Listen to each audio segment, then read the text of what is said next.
Good day everyone, I am Mary Patricia Tria from BSN21 and today I am going to perform how to assess newborn's anthropometric measurement. So prior to any procedure, of course, we must assess the APGAR score. However, to have an ideal procedure and ideal assessment, it is important to first perform the primary procedures. So of course, we must first prepare all the needed materials and equipments for this assessment. We have here a stethoscope, of course, for the assessment of the heart rate or pulse rate later on for the APGAR scoring. And then we also have here a tape measure. We have an infant weighing scale, a paper instead of a light drape to cover later on for the infantometer. And then we also have here an alcohol, receptacles, glove for sanitation, and of course for following the aseptic technique. And then of course, lastly, we have here pen and paper for recording all the results and findings of the assessment.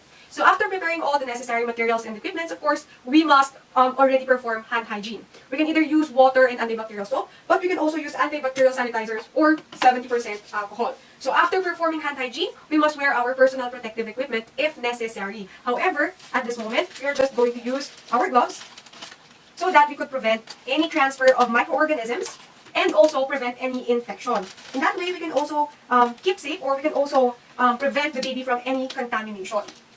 So after donning our gloves, the next thing we need to do is, of course, introduce ourselves to our patient and to their guardian. So, hello, good morning po. Ako nga po pala si student nurse Patricia. And after that, we need to verify the identity of the client by at least 2 modifiers. So that is to check their ID tag, check the name, check the birth date, and then compare it with the mother's ID tag. So just to make sure that we have the right patient for this assessment. So after verifying the identity of our patient or the newborn, the next thing we need to do is to explain what we are going to do so that we could also encourage our patient and the guardian to participate in the procedure. Nandito lang po ako ngayon para po i-check ang inyong baby. So titingnan po natin yung timbang niya, susukatin po natin yung head circumference, yung chest circumference, abdominal circumference, pati na rin po yung length ni baby. Para po malaman natin kung yung growth at development po ba ni baby ay pasok po sa normal. At para din po malaman natin kung sakaling may problema na kailangan po natin agad masolusyonan.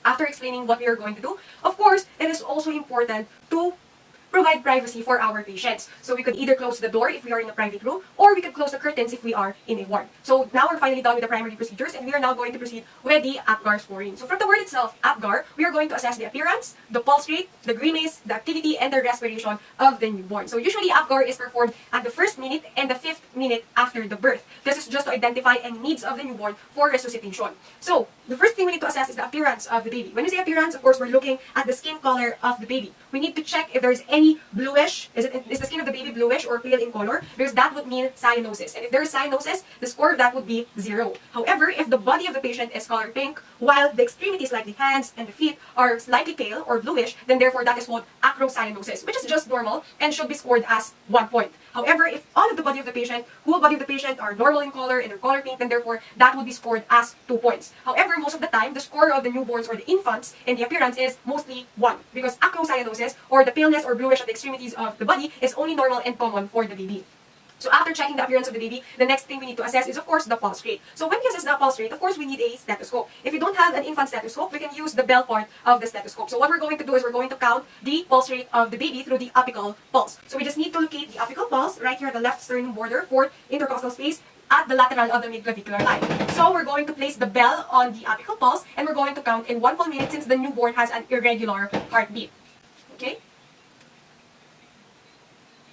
Imagine it has been 1 full minute. So after that, we're going to assess, or we're going to score the pulse rate depending on the heart rate that we have assessed. So if the heart rate is greater than 100, then therefore it will be scored as 2 points, because the normal heart rate of a newborn is around 120 to 160 beats per minute. And it could even go as high as 180 beats per minute if the baby is crying or in the first minutes of its life. However, if the heart rate of the baby is lower than 100 beats per minute, then it will be scored as 1 point. But if there is absence of pulse, or there is no pulse at all, then it will be scored as 0. So after the pulse rate, the next thing we need to assess is, of course, the grimace, the letter G. So when we say grimace, we are talking about the reflex or the irritability of the newborn upon the stimulation. So what we're going to do is we're going to give a stimulus at the baby. So we can either raise the arms of the baby, slightly pull it away, or we can raise the legs of the baby and slightly pull it away. So after raising or giving stimulus at the arms and the legs of the baby, we need to observe the response of the baby.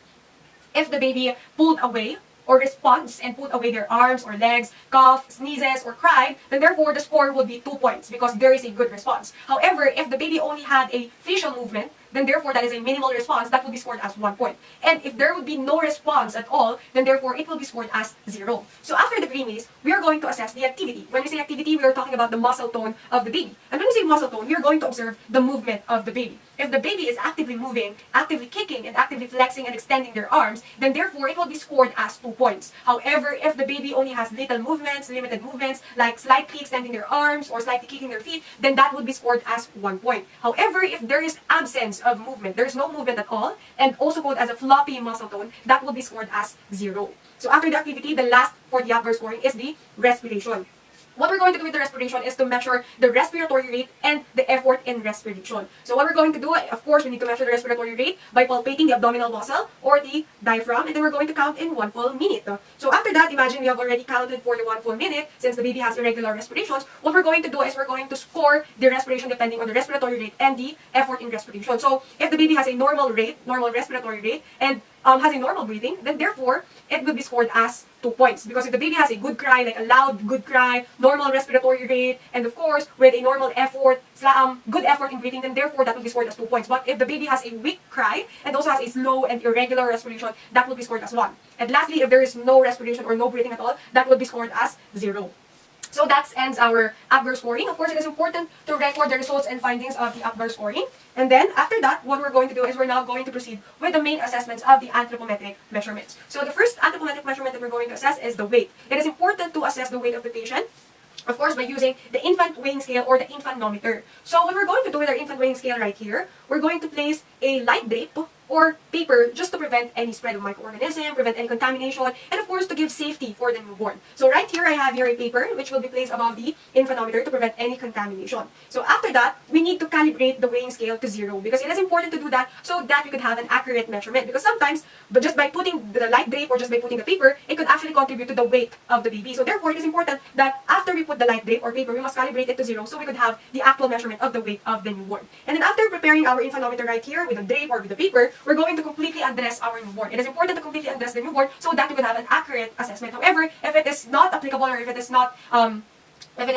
accessible like that, then we could actually measure the weight of the newborn with their clothes on. However, the tip there is that we must first weigh the clothes of the newborn and then calibrate it to 0, and then right after that, we can put the newborn at the infantometer with their clothes on, as long as we have calibrated it to 0 and weighed their clothes first. So imagine that the newborn is already undressed completely. What we're going to do is we're going to safely and gently put the newborn at the center of the infantometer. It is important to be safe, to be gentle, and to be slowly because infants or newborns have a great risk for fall and accidents. And aside from that, it is important to put the infant at the center of the infantometer so that we could have an accurate assessment of the newborn. Once we have placed the newborn right here, it is also important to keep our one hand near the newborn in the weighing scale because newborns again have a high risk for falls and accidents because they are actively moving. That is why just by putting or keeping our one hand near the newborn, we could prevent these accidents. So we just need to wait for the reading of the weight.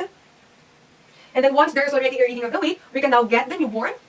And then we can slowly put it back here on the flat surface. So remember to always be slowly and gentle just to prevent any accidents or falls. So after getting the measurement of the weight, of course, it is important to record the weight of the newborn. So always remember that the normal weight for male is 2.4 to 4.1 kilograms. However, for females, the normal is 2.1 to 4.2 kilograms. So we just need to record it since this will serve as a baseline data and as monitoring for the growth and development of the newborn. Once we're done with measuring or assessing the weight of the newborn, the next thing we need to do is we're going to assess the head circumference of the newborn. So in assessing the head circumference, actually it is routinely assessed up to 5 years of age, just to identify if the growth of the brain is normal, or to identify if there is a presence of hydrocephaly or the enlargement of the head, or microcephaly or the smaller head than normal. So to measure the head circumference, of course, we will be needing a measuring tape. So what we're going to do is that we're just going to place the measuring tape above the full part of the eyebrows around the occipital prominence of the newborn. So right here, if this is the eyebrow of the baby, full part of the eyebrow, we're going to wrap it around up to the occipital prominence of the head of the baby. We should remember that we must measure in centimeters and that we must also be slowly and make sure that our measuring tape is already sanitized. So we're just going to wrap it around. And once we have wrapped it around, we must have a reading. Okay? And then after that, we are going to record the reading of the head circumference. So, the normal reading of the head circumference or the normal head circumference of the newborn is around 34 to 35 centimeters. So after we have record the results and findings, since this will serve as a monitoring in the baseline data of the newborn, the next thing we must assess is the chest circumference of the newborn. Remember that in assessing the chest circumference, it is also important to identify the chest circumference just to identify if there is a presence of enlargement of the chest, enlargement of the heart, or enlargement of the lung. So it is really important to assess the chest circumference. So in assessing the chest circumference, of course, we will be still using a tape measure, but before that, we must make sure that we have completely undressed or removed any clothing at the chest of the newborn so that we can make sure an accurate assessment of the chest circumference. And then after that, we are going to get the tape measure, and then we are going to wrap it around the nipple line. The nipple line, making sure that the tape measure is at the same level anteriorly and posteriorly. And aside from that, we can also use a specific landmark, which is the syphis sternum. So syphis sternum is actually the immature part of the xiphoid process and the sternum of the baby. So we can use that as a landmark. And then aside from that, there is also a tip that we must measure the chest circumference mid-inspiration or mid-inhalation of the baby. Meaning, sa gitna ng pag-inhale or paghinga ni baby, dun dapat natin i-measure ang chest circumference so that you can have an accurate measurement of the chest circumference. So we're going to wrap it around, okay? Put it around the baby. And then, we are going to wait for the mid-inhalation. And then after that, once we have already read the measurement of the chest circumference, we need to record the data or the results at our chart. So the normal measurement of the chest circumference is 31 to 33 centimeters. So after measuring the chest circumference, the next thing we need to measure is the abdominal circumference. Just like the chest circumference, abdominal circumference is also important so that we could identify if there is also enlargement or smaller than normal. Because usually abdominal circumference are approximately the same or near the measurement of the chest circumference. Because if it is like larger or smaller than the chest circumference, it may indicate a special or a specific problem. So, in measuring the abdominal circumference, again, we will be needing our measuring tape. And then after that, we need to make sure to remove all the clothing at the umbilical or the abdominal part of the newborn. So imagine that the patient or the newborn does not have any clothing at all. Next thing we need to do, we're going to get our measuring tape and we're going to wrap it around the umbilical level. Remember, it is only at the umbilical level because once we have placed it under or lower the umbilical level, we would not get the accurate measurement. Because the size of the bladder, especially if it is full, it could possibly alter the measurement of the abdominal circumference. That is why it is really important to remember that we must measure the abdominal circumference only at the umbilical level. So we're going to wrap the measuring tape around the umbilical level. Okay, and then after the measurement, of course, we need to record the result of the measurement. Just like the chest circumference, the normal abdominal circumference is 31 to 33 centimeters. So after measuring the abdominal circumference, of course, it is important to sanitize the measuring tape after use. But I will sanitize it later on since I still have one assessment to do, which is the assessment of the length of the newborn. So in assessing the length of the newborn, it is also important since we could identify if the length of the newborn can still meet the normal values, if the growth of the newborn still meets the normal values. So how can we assess the length of the newborn? First, let us hold the head of the newborn. So, hold the head of the newborn at the midline. And then after that, we need to stretch the legs of the newborn fully so that we can assess the whole length of the newborn. If we have assistant or if we have the mother nearby or any assistant at the hospital facility or any clinic, then we could ask their help by holding the head of the newborn while we extend the legs fully. However, if we are by ourselves, we don't have any assistants or there is no mother nearby, then therefore, we can use a pen so that we could mark lines at the head or crown of the head and at the heel of the feet. So what we're going to do if we are by ourselves, we are just going to hold the head of the baby at the midline, create or mark a line at the crown of the head, and then we're going to extend the feet, and we're also going to mark a line at the heel of the feet. And once we have already marked the line, what we're going to do is we're going to get our measuring tape and measure from the marked line at the head or at the crown of the head up to the heel of the feet alongside to the baby. So after getting the measurement, accurate measurement, of course, we need to record the data or the results in our chart. So always remember that the normal length for baby, especially for male, is 46.1 to 51.4 centimeters. However, if it is a female, the normal is 45.1 to 51.7 centimeters. So we must record the results and findings of the length, or measurement of the length. And then after that, later on, we will sanitize all the equipment and materials that we have used. However, right now, after measuring all the data and after all measuring the measurements, the outdoor score, it is important to make sure that we put the baby back on its warm position. So what we're going to do is we're going to wrap the baby around again, the blanket, by swaddling the baby. And then, after that, we're going to put the hat of the baby so that we can prevent any heat loss from the baby. So we can also put the baby back to her mother or his mother for skin-to-skin contact or for exclusive breastfeeding. So we're going here to get the cup of the baby. Of course, we need to put the cap of the baby.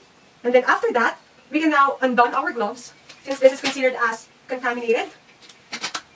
And then we need to discard it right at the garbage or trash can. And we need to perform hand hygiene to prevent any spread of microorganisms and prevent contamination. And of course, course, we can now finally sanitize all the materials or equipment that we have used, like the stethoscope, the measuring tape, the infanometer or infant weighing scale, by following the aseptic technique. After we have sanitized it all, we are now going to finalize and document all the procedures we have done, all the results, all the findings in the chart of the newborn or our patient. And then after that, that's it. That's how you assess the newborn's anthropometric measurement. Again, I'm Mary Patricia Tria from BSN 21, and thank you for watching.